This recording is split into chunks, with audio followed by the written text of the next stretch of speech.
steal $100 from me? I'll steal $80,000 from you. In the third grade I was an awkward kid. I had an abusive father, and I struggled to fit in and make friends. Derek was one of my classmates. He regularly took part in bullying me, but one day he seemed to change, and he was being nice to me.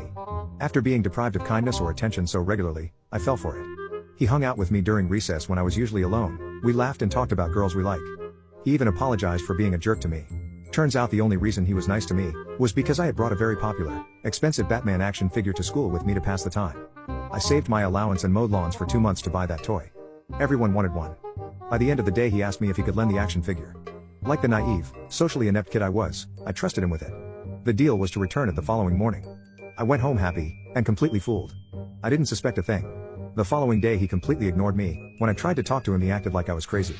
When I asked him to return the action figure he simply said, "You never gave me that toy, maybe you imagined it," and when I persisted he threatened to beat me up. When I complained to my teacher I was told that it was my own fault for bringing toys to school. I was afraid they would involve my father, so I dropped it. If my father knew, it would only make my life at home worse. The next day, I thought my life was over. Derek had told all the girls that I had a crush on them, and said that I wanted to do weird things to them. I was a social outcast before that, but at least I was tolerated. After his smear campaign with the girls, I was a monster. Nobody would look me in the eyes, not even the teachers. Kids started throwing stones at me, vandalized my property, and I couldn't do anything about it. I was just a weak-willed kid after all. I had nobody to run to. After a while the bullying died down, and I focused on my studies. I actually started getting good grades. Derek tried talking to me again, but I ignored him completely. Sometimes he would repeat, "Why are you being such a baby? You didn't give me anything, you imagined it." I couldn't care less about what he had to say. By the end of the year we moved houses and I transferred to another school not far away. Things were much better there. I finally had friends, so I was not as easily targeted. Over the years, I became somewhat of a delinquent, and in high school I got into regular fights. I may have been overcompensating for my younger years. I bartended in nightclubs, hotels, and cruise liners in my early 20s. This helped me a lot to be more socially adept and to understand social dynamics and human nature. I finished trade school and qualified as an electrician and later as a plumber. I started my own business, developed a reputation for excellent workmanship in my local area and did well for myself. When I was 29, I received a call out at 2 a.m. for a flooding emergency at a local residence. When I got there the place was a mess. Water was jetting out of a burst pipe and electrical equipment was shorted. It was highly dangerous. The living room floor was caved in due to a sinkhole. I was met by the wife, Jane. She was hysterical and beside herself. Somehow, she believed she was responsible, which I found odd. I assured her that it couldn't possibly be her fault. He arrived not 5 minutes later. His demeanor was irate. He didn't greet or shake my hand when I offered, but I recognized him immediately. It was Derek. He demanded to know why I have not begun fixing the issue yet. I told him what I'd told the wife in terms of costs, but I hid the written quote in my vehicle. I told him who I was and acted happy to see him, and assured him that he was in good hands. After a while of arguing with his wife he seemed to calm down and joked around with me. I knew I had fooled him. We talked about our careers, kids, school days, and I gave him tips and fake recommendations. We got along great. His trust was easy to gain.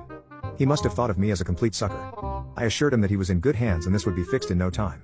I was careful not to start any actual work on the property. Doing the smallest thing would make me responsible for all of it. Derek left after an hour or so and his wife stayed behind.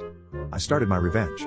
When I was doing my assessment I noticed that most of the buildings did not comply with city regulation and did not adhere to the registered and approved plans. There were multiple safety hazards and all plumbing and electrical work were completed by unqualified people in an attempt to save money. Also, the pipe in question had been leaking for a few weeks at least, getting worse by the day and finally causing disaster. Their water bill would be astronomical at the end of the month unless a qualified plumber endorsed a rebate with the municipality. I called my contact at the city, Donovan, and notified him of all the regulatory violations, safety hazards and non-city compliant installations on the property. I also told him of the possible water bill. He promised to be there the next day. I immediately started photographing and documenting. The following morning my contact was there at 10 a.m. He had a field day. He informed Derek's wife of the calamity that was to come.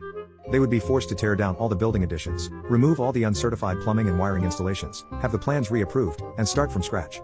An estimated loss of approximately $950,000. Derek was there in minutes. He was beside himself. He threatened legal action, but Donovan simply told him that he had more than enough photograph evidence to have the property declared invalid within a week if Derek did not comply in writing. Donovan reminded Derek that he does this for a living and that the city has more pressing issues. I left Derek an invoice for my time just to smear salt in the wound and took my leave. Later he called me and called me every name under the sun. I remained silent and he hung up. He went on a Facebook rant about me, which backfired hard on him. Apparently, Derek has been a jerk since middle school, and most of the community knew that. They were quick to back me up, some people even sharing their experiences with Derek being horrible. One day he called me and asked to meet. He sounded defeated and depressed, so I decided to meet and see what's up. I met him at a local convenience store. I knew better than to take Derek's words at face value, and when he laid his phone screen down on the table, I knew he was recording the conversation. He apologized for his behavior, which surprised me, and told me that he was going to end up filing for bankruptcy. He said he took out a loan for the building additions and cut corners to save money. He showed me the water bill, which was nearly $80,000. This was a problem that I, being a certified plumber, could erase with a signature. But I refused. He was shocked. Then he asked me, "Why did you do this to me? I know I was a jerk to you when we were kids, but I don't deserve to have my life ruined because of mistakes I made when I was a kid. What kind of person are you? You told me I was in good hands, I trusted you, you assured me you would help me, then you stabbed me in the back. You quoted me only a few hundred and told me not to worry. I said no such thing." I replied. Derek responded, "Stop lying. You told me that it would cost a few hundred, maybe less. I heard you say it. You promised to help me, gave me recommendations. Why are you doing this to me? You must have imagined it." I looked him in the eye as I repeated the same thing he said to me 20 years ago. "You're being a baby. I never quoted you for anything. You imagined it." He knew I was destroying him financially because of a Batman action figure he stole from me 20 years ago. I could see it in his eyes, but he couldn't bring himself to say it.